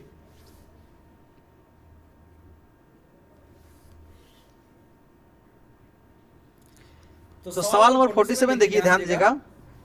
हाँ, विद्युत मोटर का नामांकित चित्र बनाएं। तो विद्युत मोटर का नामांकित चित्र बनाना यानी नाम के साथ बनाना है विद्युत मोटर का चित्र। और क्या बोल रहा है, इसके सिद्धांत एवं कार्यविधि को स्पष्ट कीजिए। ध्यान दीजिएगा, क्वेश्चन तोड़ के बोले रहता है, आपको समझना है बढ़िया से क्वेश्चन को। सबसे पहली बात, विद्युत मोटर का नामांकित चित्र बनाना है, यानी कि विद्युत मोटर का जो चित्र बना रहे हैं उसमें नाम के साथ बनाना है, साथ में सिद्धांत लिखना है, साथ में कार्यविधि लिखना है। कार्यविधि यानी कि किस प्रकार से कार्य करता है, और उसके बाद क्या लिखना है, विद्युत मोटर में स्प्लिट रिंग का क्या कार्य है। तो आप देखिए क्वेश्चन को देखिए, अलग अलग भागों में टुडे रहता है, तो आप एक चीज लिख के दूसरा चीज को छोड़ के ना आए, तो ध्यान से देखिएगा, तब जाकर पता चलेगा क्वेश्चन में क्या क्या चीज दिया हुआ है। समझ आ रहा है? तो चलिए चालू करते हैं, ध्यान दीजिएगा। सबसे पहले क्या करेंगे, विद्युत मोटर क्या है उसको लिख देंगे, और सही नंबर मिलने के लिए विद्युत मोटर क्या चीज होता है। विद्युत मोटर एक घूर्णन युक्ति है जो विद्युत ऊर्जा को यांत्रिक, क्या लिखा है, यांत्रिक, यांत्रिक, ठीक है, यामासी अनुसार यांत्रिक लिखा है। क्या लिखा है, यांत्रिक। ठीक है, यांत्रिक ऊर्जा में बदलता है। ठीक है, विद्युत मोटर क्या होता है, विद्युत मोटर जो है ना, विद्युत ऊर्जा को किस में बदलता है, यांत्रिक ऊर्जा में बदलता है। ठीक है, याद रखिएगा, विद्युत मोटर क्या करता है, विद्युत ऊर्जा को यांत्रिक ऊर्जा में बदलता है। इसका उपयोग विद्युत पंखे, रेफ्रिजरेटर, मिक्सी और वॉशिंग मशीन, ये सब जो है ना, ज्यादा लिखने की जरूरत नहीं, एक या दो लिख दीजिए, काम हो जाएगा। ठीक है, तो इसका लिए इस्तेमाल होता है कौन, विद्युत मोटर। ठीक है, एक या दो लिख दीजिए, काम खत्म हो जाएगा। ठीक है, मानते हैं हम किसको लिख देंगे, रेफ्रिजरेटर और मिक्सी, बस इतना ही, और बाकी ये सबको लिखना नहीं है। ठीक है, तो नेक्स्ट देखिए, आगे देखिए, समझ आ गया विद्युत मोटर क्या होता है। विद्युत मोटर जो विद्युत ऊर्जा को किस में बदलता है, यांत्रिक ऊर्जा में बदलता है, उसको बोलते हैं विद्युत मोटर। ठीक है, आगे बात करेंगे विद्युत मोटर का सिद्धांत भी लिखने बोला था, तो सिद्धांत भी लिखेंगे। विद्युत मोटर का सिद्धांत क्या है, सिद्धांत कौन सा सिद्धांत पे काम करता है, या विद्युत धारा के चुंबकीय प्रभाव पर आधारित है। यानी कि विद्युत धारा का चुंबकीय प्रभाव जो है ना, इसके ऊपर में क्या होता है, ये विद्युत मोटर काम करता है। ठीक है, तो देखिए क्या है, जब किसी धारावाही आयताकार कुंडली को चुंबकीय क्षेत्र में चुंबकीय क्षेत्र में रखा जाता है तो कुंडली पर एक बल आरोपित होता है, आरोपित मतलब लगता है, जिसके फलस्वरूप कुंडली का निरंतर घूर्णन होता रहता है, जिससे मोटर को दी गई विद्युत ऊर्जा यांत्रिक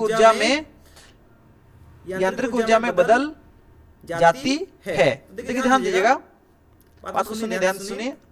देखिए ये जो विद्युत मोटर है किसके आधार पर काम करता है? विद्युत चुंबकीय प्रभाव के आधार पर काम करता है। तो देखिए फोटो देख के ही हम समझ जाएंगे और बाकी बात ध्यान से सुनिए, ध्यान से देखिए, ठीक है, आपको समझ में आ ही जाएगा, ठीक है। देखिए जो चुंबक होता है, चुंबक दो प्रकार का होता है, ध्यान दीजिएगा, एन चुंबक और एस चुंबक, ठीक है।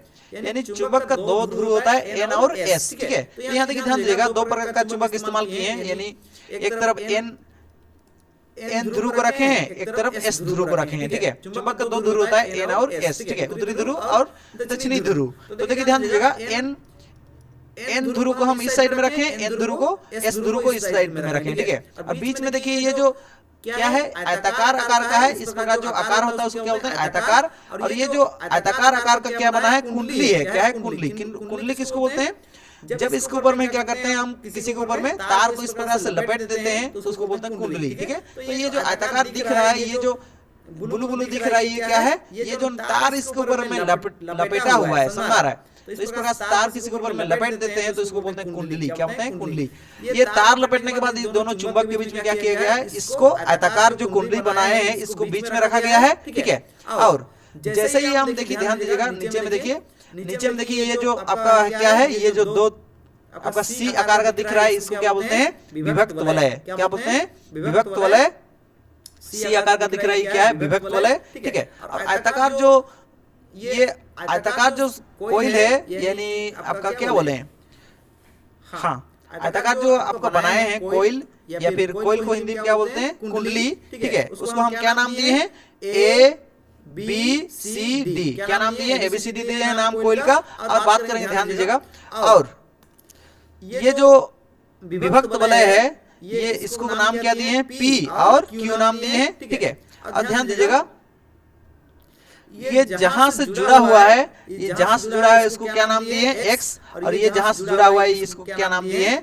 Y, ठीक है। ये जो छोटा सा देखिए यहाँ पे कार्बन बरस में लगा हुआ है, ठीक है, जिसको XY नाम दिए हैं। बात सुनिए, ध्यान दीजिएगा, ये जो विभक्त वलय है किसके साथ जुड़ा हुआ है? बैटरी के साथ जुड़ा हुआ है।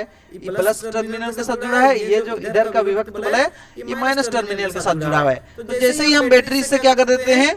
विद्युत ऊर्जा को क्या करते हैं? ऑन कर देते हैं। तो क्या होता है? यहाँ विद्युत ऊर्जा क्या होता है? जाता है। और जैसे ही कुंडली में विद्युत ऊर्जा पहुंच जाता है तो क्या होता है? जब भी कोई चुंबक क्षेत्र के बीच में अगर कोई कुंडली में विद्युत धारा दिया जाता है तो क्या होता है? कुंडली घूमना चालू हो जाता है। क्या होता है? घूमना चालू हो जाता है। तो इस कारण से ये बैटरी से जैसे ही हम यहाँ बिजली देंगे तो ये कुंडली क्या होगा? घूमना चालू हो जाएगा। और घूमना चालू हो जाएगा तो क्या होगा? ये जो बैटरी से जो विद्युत ऊर्जा आ रहा है, ये विद्युत ऊर्जा किस में परिवर्तित हो जाएगा? यांत्रिक ऊर्जा में परिवर्तित होना चालू हो जाएगा। समझ आ गया? और देखिए ये जो कुंडली है, ये आयताकार कुंडली, इस कुंडली को ही, आयताकार कुंडली को ही क्या बोलते हैं? आर्मेचर बोलते हैं। क्या बोलते हैं? आर्मेचर। इस आयताकार कुंडली को ही क्या बोलते हैं? आर्मेचर। समझ आ गया? ये और ये दोनों क्या है? चुंबक है। समझ आ गया? चलिए ध्यान दीजिएगा, चित्र ये रहा। और इसके नीचे देखते हैं क्या है? इसके नीचे नहीं, ऊपर में है। तो कार्यविधि यहाँ पे देखिए क्या है? कार्यविधि किस प्रकार से काम करता है, चलिए देखते हैं। ध्यान दीजिएगा, विद्युत मोटर की कार्यविधि। कार्यविधि मतलब किस प्रकार से काम करता है? पहली बात तो जब कुंडली ABCD, कुंडली देखे थे ABCD था, में विद्युत धारा प्रवाहित होती है, यानी कि उसके ऊपर से बिजली पार होता है, तो कुंडली के दोनों भुजाओं AB और CD पर चुंबकीय बल आरोपित होता है। यानी कि जैसे ही हम क्या करते हैं? बिजली बैटरी के माध्यम से बिजली देते हैं तो क्या होता है? ये जो चुंबक दोनों के द्वारा क्या किया जाता है? ये साइड AB साइड में और CD साइड में क्या किया जाता है? बल लगाया जाता है। बल आरोपित किया जाता है। आरोपित मतलब लगाया जाता है चुंबक के द्वारा, दोनों चुंबक के द्वारा। ये साइड में ये चुंबक, ये साइड में ये चुंबक, दोनों इधर और इधर साइड में क्या किया जाता है? बल लगाया जाता है। जब हम क्या करते हैं? बैटरी द्वारा इसके ऊपर में विद्युत धारा देते हैं तब। ठीक है, नेक्स्ट बिंदु देखेंगे ये क्या लिखा हुआ है। चलिए नेक्स्ट बिंदु है, फ्लेमिंग के बाएं हाथ के नियम अनुसार कुंडली में AB भुजा पर आरोपित बल उसे ऊपर की ओर धकेलता है तथा CD भुजा पर आरोपित बल उसे नीचे की ओर धकेलता है। ठीक है, ध्यान दीजिएगा, जब हम लोग फ्लेमिंग का नियम अनुसार ये जो विद्युत जैसे ही देते हैं तो क्या होता है, ये चुंबक है, ये AB भुजा कहाँ ऊपर की ओर इस प्रकार धकेलता है और CD भुजा किधर धकेलता है, नीचे की ओर धकेलता है। ठीक है, इस कारण से क्या ऊपर नीचे इस प्रकार से ढेकला ढेकली होता है, इस कारण से गोल गोल घूमना चालू हो जाता है। ठीक है, ये कुंडली क्या होता है, चुंबक के बीच में गोल गोल इस प्रकार से घूमना चालू हो जाता है। समझ आ रहा है, इस प्रकार से गोल गोल घूमना चालू हो जाता है। ठीक है, नेक्स्ट बात करेंगे, ध्यान दीजिएगा, अगला जो कार्यविधि है क्या है, 3 नंबर देखिए, दोनों भुजाओं पर आरोपित बल बराबर तथा विपरीत दिशा लिखा है, क्या लिखा है, दिशा। ठीक है, हाँ, दोनों भुजाओं पर आरोपित बल बराबर तथा विपरीत दिशाओं में लगते हैं, जिससे कुंडली अक्ष पर क्या लिखा है, वर्मावत। यहाँ पे क्या, बस इसको काट दीजिए, कोई बात नहीं। ठीक है, घूर्णन करती है, बस इसको काट दीजिए, कोई दिक्कत नहीं। ठीक है, जिससे कुंडली अक्ष पर घूर्णन करती है। ठीक है, ध्यान दीजिएगा, इस प्रकार से बल लगता है, ऊपर नीचे बल लगता है, एक साइड ऊपर की ओर लगता है, एक साइड नीचे की ओर लगता है। इस कारण से ये जो कुंडली क्या होता है, घूर्णन करना चालू करता है। घूर्णन मतलब घूमने लगता है। ठीक है, समझ आ रहा है। देखो, आधे घूर्णन में Q का संपर्क ब्रश X से होता है तथा P का संपर्क ब्रश Y से होता है। ठीक है, देखिए, जैसे ही ये जो आपका, ध्यान दीजिएगा,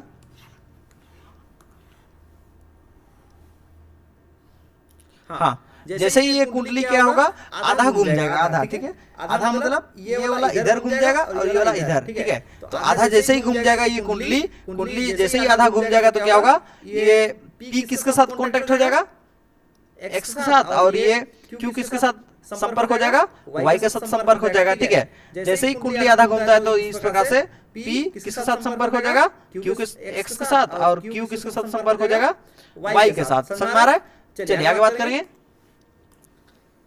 हाँ, 5 नंबर देखिएगा, आधे घूर्णन में के पश्चात ब्रश X का संपर्क Q से हटकर P से जुड़ता है तथा P का संपर्क ब्रश X से हो जाता है। विद्युत धारा के उत्क्रामित होने से कुंडली धुरी पर घूर्णन करती है। यानी कि इस प्रकार से क्या होता है, जैसे ही आधा घूर्णन हो जाता है, ध्यान दीजिएगा, जैसे ही इस कुंडली का आधा घूर्णन हो जाता है, मतलब आधा घूम जाता है, तो क्या होता है, इसका विद्युत का जो चार्ज है ये क्या होता है, पलटी हो जाता है। ठीक है, यानी कि इस साइड क्या हो जाता है, प्लस हो जाता है, और इस साइड इधर घूम जाने के बाद क्या होता है, AB जो भुजा है उधर घूम जाने के बाद क्या हो जाता है, इस साइड में माइनस हो जाता है। ठीक है, इस प्रकार से दो अलग अलग साइड क्या होता है, जैसे ही घूमता है आधा जैसे घूम जाएगा तो क्या होता है, दोनों का साइन क्या होता है, बदल जाता है। एक जन प्लस जो था क्या होता है, माइनस में बदल जाता है। घूमता है ना, तो इस साइड में जो है ये घूम के इस साइड आ जाता है, इस साइड आने से क्या हो जाएगा, माइनस हो जाएगा। इस प्रकार से प्लस माइनस होते रहता है। ठीक है, ठीक है, इस प्रकार से घूमते के समय में प्लस माइनस होता है। और ये रहा पूरा आपका विद्युत मोटर का बढ़िया सा नोट, आप देखिए और अच्छे से लिखिए और समझिए। ठीक है, वेरी वेरी इंपॉर्टेंट क्वेश्चन है ये। चलिए नेक्स्ट सवाल देखते हैं, उसी का अगला में लिखा हुआ था, उसी को हम लोग देखते हैं क्या लिखा हुआ था, स्प्लिट रिंग के कार्य। तो स्प्लिट रिंग का क्या काम होता है, जो स्प्लिट रिंग वहां पर लगा हुआ था देखे थे हम लोग। ठीक है, तो स्प्लिट रिंग का क्या काम है उसको देख लीजिए। स्प्लिट रिंग आर्मेचर से बहने वाली विद्युत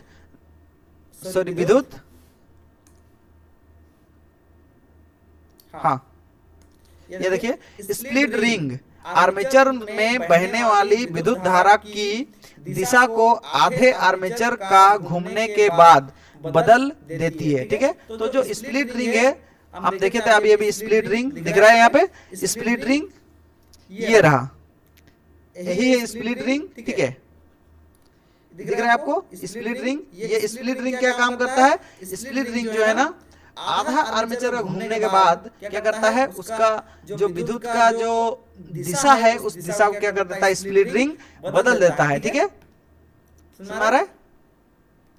चलिए, तो ये काम करता है स्प्लिट रिंग, समझ आ रहा है? विद्युत का दिशा को क्या करने में मदद करता है, बदलने में मदद करता है। ठीक है, ध्यान दीजिए, आगे बात करेंगे।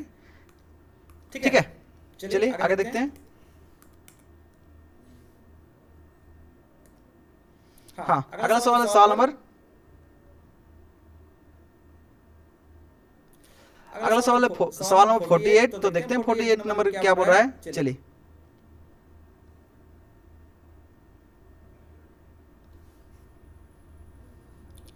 हाँ देखेंगे 48 नंबर क्या बोल रहा है, बढ़िया से देखिए, बढ़िया से समझिए। ठीक है, 48 नंबर में क्या बोल रहा है, प्रतिरोधों का समांतर संयोजन क्या है। तो सबसे पहला सवाल यही है, प्रतिरोधों का समांतर संयोजन क्या है। तो इसको पहले देख लेते हैं, समांतर संयोजन क्या है, उसके बाद में आगे क्वेश्चन पढ़ेंगे तो भूल जाएंगे आगे ये पीछे में क्या पढ़े थे। ठीक है, तो चलिए आंसर देखते हैं। समांतर संयोजन क्या होता है, समांतर संयोजन जब परिपथ में जुड़े सभी प्रतिरोधों का पहला सिरा को एक साथ जोड़ते हैं और सभी प्रतिरोधों के दूसरे सिरे को एक साथ जोड़ते हैं, तो इस प्रकार के संयोजन को समांतर संयोजन कहते हैं। देखो, प्रतिरोध में, मेरे कहने का मतलब परिपथ में, देखिए यहाँ पे कितना ठो परिपथ में आपका जुड़ा हुआ है प्रतिरोध। आर से किसको दिखाते हैं, आर से दिखा रहा है प्रतिरोध को, किसको दिखाते हैं, प्रतिरोध को। ठीक है, ध्यान सुनिएगा मेरे बात को। तो जो भी प्रतिरोध जो है ना परिपथ में जुड़े रहता है उसको क्या करते हैं, देखिए ये पहला R1 है, दूसरा है R3 है, ये तीन तो प्रतिरोध परिपथ में जुड़ा हुआ है। देखिए तीनों प्रतिरोध का जो पहला सिरा है, पहला सिरा क्या करती है, एक बिंदु पर जोड़ेंगे नहीं, एक साथ जोड़ेंगे नहीं, जोड़े है ना। ठीक है, तो यही लिखा हुआ है, जब परिपथ में जुड़े सभी प्रतिरोध का पहला सिरा को एक साथ जोड़ते हैं। देखिए पहला सिरा को एक ही साथ जोड़ दिए हैं, दिख रहा है, एक ही साथ जोड़ दिए तीनों को सभी के सभी प्रतिरोध का, और सभी प्रतिरोध के दूसरे सिरे को एक साथ जोड़ते हैं और दूसरा सिरा को भी एक ही साथ जोड़े हैं। देख रहे हैं, सब तीनों का दूसरा सिरा को भी एक साथ जोड़े हैं, एक ही साथ जोड़े हैं। इस प्रकार से जब करते हैं, पहला सिरा को भी एक साथ जोड़ते हैं, दूसरा सिरा को भी एक साथ जोड़ते हैं प्रतिरोध को, तो इस प्रकार का जो संयोजन यानी जोड़ते हैं, संयोजन का मतलब क्या, जोड़ना। प्रतिरोध को इस प्रकार से जो जोड़ते हैं, इस प्रकार का जोड़ना क्या बोलते हैं, समांतर संयोजन। क्या बोलते हैं, समांतर संयोजन। समझ में आ गया बात को? चलिए ध्यान दीजिएगा। हाँ, तो इसके आगे में थोड़ा सा क्वेश्चन पढ़ लेते हैं। समांतर संयोजन क्या है वो पता पूरा चल गया, पता किस प्रकार से क्या चीज है। ठीक है, हाँ, समांतर में जोड़े तीन प्रतिरोधकों R1, R2 और R3 के समतुल्य प्रतिरोध ज्ञात करने के लिए एक व्यंजक व्युत्पन्न करें। यानी कि अब बताना है किस प्रकार से हम क्या करेंगे, तीन प्रतिरोध अगर क्या हुआ है, जुड़ा हुआ है कोई परिपथ में, तो उसका किस प्रकार से फॉर्मूला निकाल सकते हैं।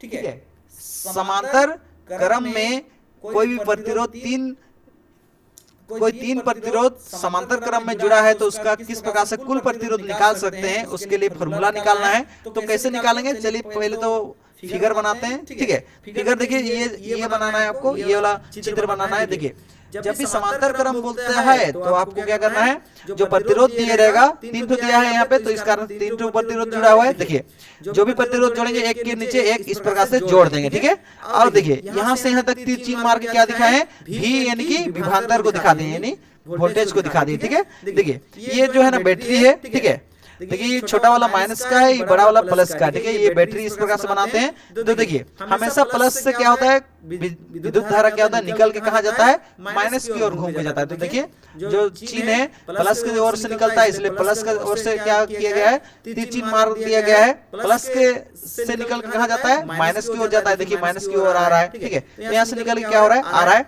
ए क्या है, ए मीटर है। देखिए इस साइड का जो भुजा है, इस भुजा को बी नाम दे रहे हैं, और इस साइड के भुजा को क्या नाम दे रहे हैं, ए नाम दे रहे हैं। समझ आ रहा है?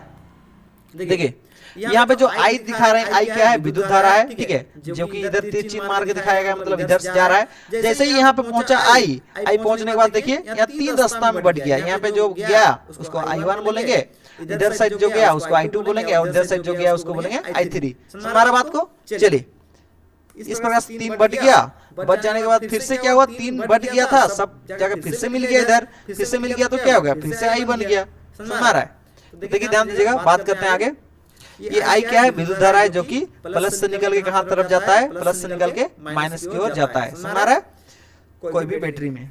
चलिए नीचे देखते हैं। हाँ, जब प्रतिरोधों R1 R2 तथा R3 को समांतर क्रम से जोड़ा जाता है, तो देखिए R1 R2 R3 तीनों को क्या किए हैं, समांतर क्रम से जोड़ते हैं, तो प्रतिरोधों में क्रमशः I1 I2 I3 विद्युत धारा प्रवाहित होता है। देखिए जैसे ही हम क्या किए, इसको समांतर क्रम में जोड़ दिए हैं, तो देखिए ये जो विद्युत धारा I है वो क्या हो रहा है, 3 टुकड़ा में बढ़ जा रहा है, I1 I2 I3, ठीक है। तो इस प्रकार से जब हम क्या करते हैं, 3 प्रतिरोध को अलग अलग जोड़ते हैं, तो जो विद्युत धारा है वो भी क्या होता है, 3 टुकड़ा में बढ़ जाता है। किसमें किसमें, I1 I2 और I3 में। हमारा बात, चलिए बात करेंगे आगे, ध्यान दीजिएगा। हाँ, तो कुल प्रतिरोध, कुल विद्युत धारा, तो कुल विद्युत धारा किससे दिखाएंगे, आई से, और कुल विद्युत धारा कैसे मिलेगा, I1 I2 और I3 तीनों को जोड़ देंगे तो क्या मिलेगा, आई मिलेगा। देखिए आई बराबर क्या होगा, I1 plus I2 plus I3, तीनों को जोड़ देंगे तो क्या होगा, कुल प्रतिरोध, सॉरी कुल विद्युत धारा कितना है वो मिल जाएगा, ठीक है। क्योंकि इधर से आई आया, आई आने के बाद टूट गया ये सब I1 I2 I3 में, तो तीनों को जोड़ देंगे तो फिर क्या मिलेगा, फिर से आई मिल जाएगा। देख रहे हैं ना, तीनों फिर से आके जुड़ गया तो क्या मिल गया, फिर से आई बन गया, I1 I2 I3 तीनों फिर से एक जगह मिल गया, तो फिर क्या बन गया, फिर से आई बन गया, ठीक है। तो तीनों को जोड़ेंगे क्या मिलेगा, आई मिलेगा, ठीक है। तो इसको मान लीजिए समीकरण 1, ठीक है। जहां तीनों प्रतिरोधों में प्रवाहित होने वाली विभवांतर भी है, जो तीनों प्रतिरोध से जो विभवांतर यानी वोल्टेज जो पार हो रहा है उसको किससे दिखाएं, V से दिखाएं, ठीक है। समझ में आ रहा है? चलिए नेक्स्ट देखते हैं। तो आप बात करेंगे ओम के नियम अनुसार। ओम का नियम क्या होता है, V बराबर IR। V क्या है, विभवांतर है, I क्या है, विद्युत धारा है, R क्या है, प्रतिरोध है। समझ आ रहा है? चलिए ध्यान दीजिएगा। हाँ, तो देखिए ये V और I के बीच, सॉरी I और R के बीच में कुछ नहीं, मतलब क्या है, गुना है। देखिए I और R के बीच में गुना है, तो R इधर गुना में है, बराबर किस पर आगे क्या हो जाएगा, भागा में आ गया, ठीक है। गुना में था, इधर आगे क्या हो गया, भागा में आ गया। इधर साइड में कौन बचा, I बचा, ठीक है। इस साइड में कौन बचा, आई। बात सुनिए ध्यान दीजिएगा। तो ये आई को हम क्या कर सकते हैं, इस साइड में भी लिख सकते हैं, इस साइड में भी रहने दे सकते हैं, कोई बात नहीं। तो बराबर के इस पार में लेके आते हैं, और इस साइड में जो है उसको इस साइड लेके आते हैं। इस प्रकार से आगे पीछे कर सकते हैं, क्योंकि दोनों क्या है, बराबर है आपस में। अब चाहे इस साइड लिखिए चाहे इस साइड लिखिए, कोई बात नहीं। तो हम अच्छा से लिखने के कारण इसको इस साइड लेके आ रहे हैं और इसको इस साइड लेके आ रहे हैं, कोई दिक्कत नहीं, ठीक है। अल्टी पल्टी कुछ भी नहीं होगा, जो जहां है वहीं रहेगा, बस इधर साइड बदल गया, ठीक है। इसको समीकरण 2 मान रहे हैं, ठीक है। चलिए ध्यान दीजिए आगे। हाँ,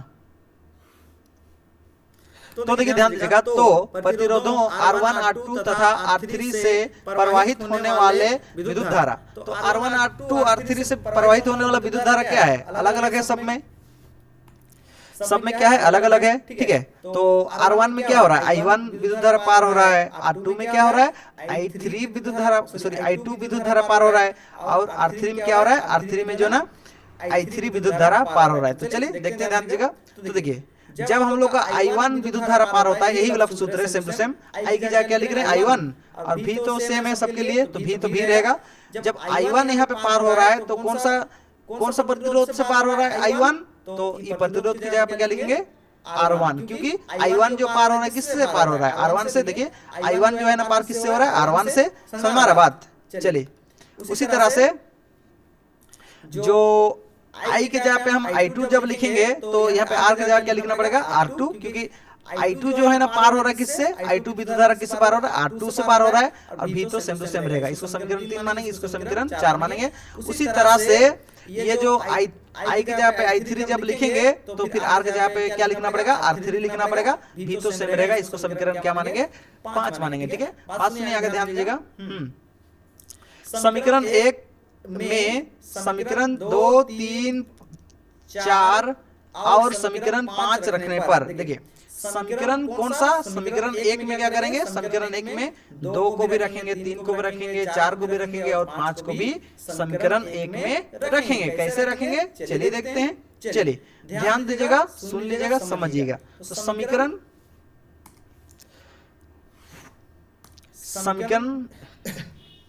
समीकरण 1 ये रहा, इसी समीकरण में रखना है। तो समीकरण 1 जैसे ही बोल देंगे तो समीकरण 1 यहाँ पे आ गया। ध्यान दीजिएगा मेरे बात को। तो समीकरण 1 में सबसे पहले बात आई का मान रखेंगे, जो कि कहां से मिलेगा हम लोग को, समीकरण 2 से मिलेगा। ठीक है, तो देखिए आई बराबर क्या होता है, v बटा आर। तो आई की जगह पे लिख देंगे v बटा आर बराबर है, तो बराबर i1 का मान कितना है, i1 का मान देखिए, i1 का मान कहाँ मिलेगा, समीकरण 3 से मिलेगा, v बटा r1। तो देखिए i1 का मान लिख दिए v बटा r1, और i2 का मान देखिए इस समीकरण से मिल रहा है i2 का मान कितना है, v बटा r2। तो देखिए v बटा r2 लिख दिए, v बटा r2 लिख दिए किसकी जगह पे, i2 की जगह पे। i3 का मान कितना है जी, v बटा r3। देखिए i3 की जगह पे लिख दिए v बटा r3। समझ आ रहा है, इस प्रकार से लिख दिए।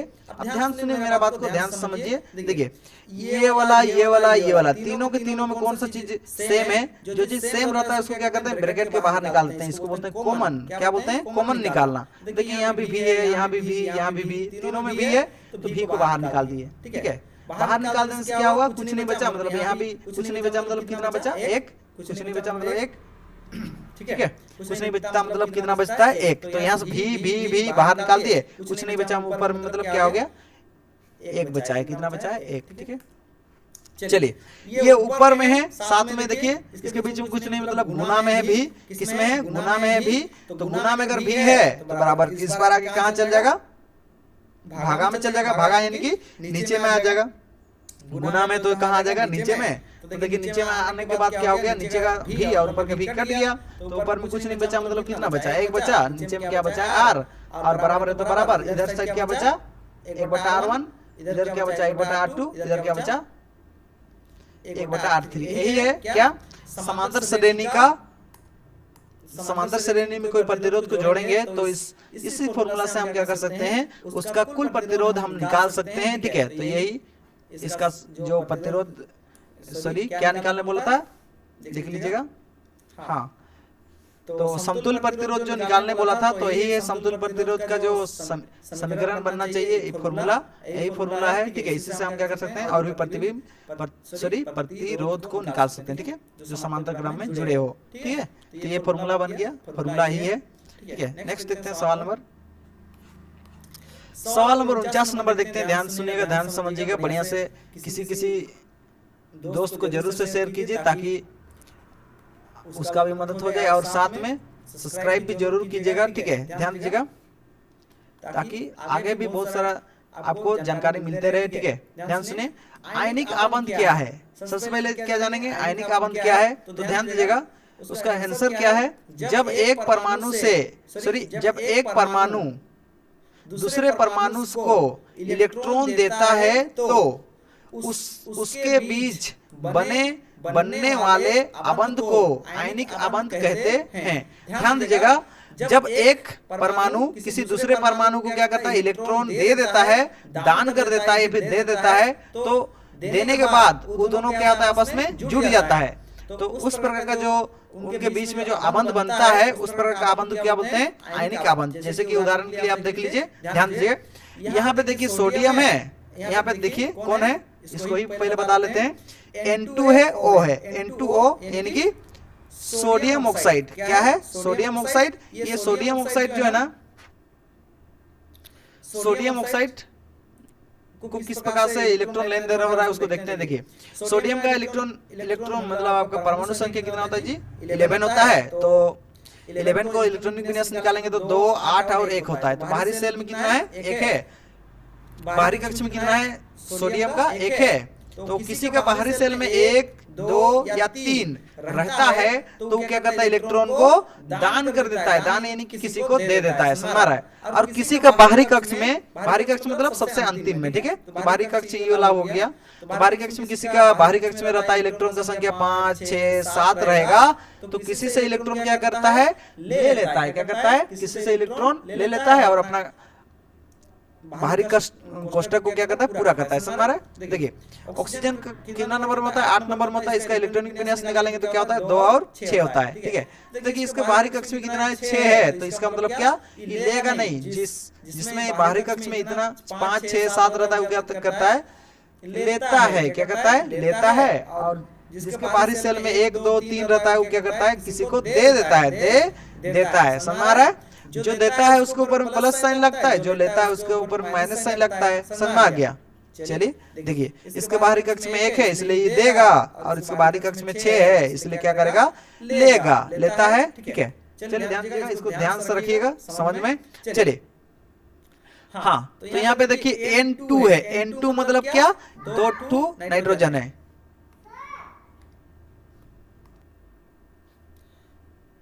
तो ये बात रहा। ठीक है, ध्यान दीजिएगा, वीडियो लंबा है लेकिन आप लोगों को बढ़िया से देखना है। ठीक है, तो देखिए 2 नाइट्रोजन है, इसका मतलब क्या, दोनों नाइट्रोजन क्या करेगा, 1 दे देगा। किसको दे देगा, ऑक्सीजन को। इसके बाहर में 1 है, इस नाइट्रोजन के बाहर में 1 है, मतलब क्या करेगा, 1 इलेक्ट्रॉन देगा। ठीक है, तो ध्यान दीजिएगा, ये नाइट्रोजन के बाहर में, ये नाइट्रोजन के बाहर में 1 इलेक्ट्रॉन है, मतलब 1 इलेक्ट्रॉन क्या करेगा, ऑक्सीजन को देगा। 2 नाइट्रोजन है, मतलब क्या, ये नाइट्रोजन 1 इसको देगा और ये नाइट्रोजन भी इसको 1 देगा। 1 कितना हो गया, 2 हो गया। यानी कि इसका पास 6 था, इसको 2 मिल गया, प्लस 2 मिल गया, कितना हो गया, बराबर में 8 हो गया। ठीक है, तो देखिए ध्यान दीजिएगा, नाइट्रोजन ऊपर वाला नाइट्रोजन 1 दिया तो इसके ऊपर में 1 प्लस चार्ज, जो देता है उसके ऊपर प्लस चार्ज आता है।